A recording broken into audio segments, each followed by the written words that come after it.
अजित पवारांनी शेतकऱ्यांना समस्येतून मुक्त करावं, अमोल कोल्हे यांचं अजित पवारांना आव्हान। सरकारला शेतकऱ्यांबाबत गांभीर्य आहे का, कोल्हेंचा सवाल।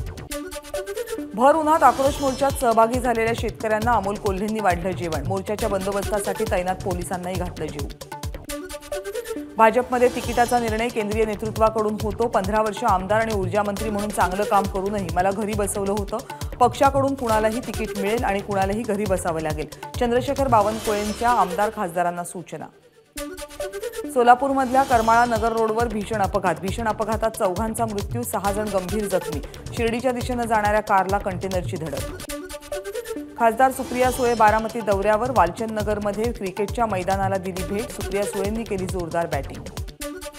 कांद्यावर आंदोलन करणं म्हणजे राज्य सरकारला नौटंकी वाटत असेल तर हा शेतकऱ्यांचा अपमान। सुप्रिया सुळेंचा निशाणा। तर केंद्रानं सोयाबीन, दूध, कांदा आणि इथेनॉलच्या बाबतीत चुकीचे निर्णय घेतल्याची टीका। पुण्याचे पालकमंत्री बनल्यानंतर अजित पवारांनी विकास कामांचा निधी अडवला। पुणे जिल्ह्यातील भाजप आणि शिंदे गटाच्या जिल्हा नियोजन समितीतल्या सदस्यांचा आरोप।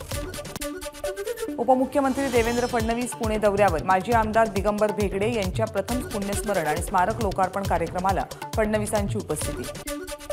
पुण्याच्या विमाननगरमधल्या इमारतीलगत सिलेंडरचा स्फोट। 10 सिलेंडरचा स्फोट झाल्यामुळे आग। सोलार कंपनीकडून जमिनीचा योग्य मोबदला मिळत नसल्यामुळे अक्कलकोट तालुक्यातले शेतकरी संतप्त। सोलापूरमध्ये 4 डिसेंबरपासून अंगणवाडी कर्मचाऱ्यांचं आंदोलन। जिल्ह्यातील अंगणवाड्या बंद। अंगणवाड्यांच्या चाव्या बचत गट आणि शिक्षकांना देण्याच्या सूचनेविरोधात संताप। एबीपी माझा, उघडा डोळे बघा नीट।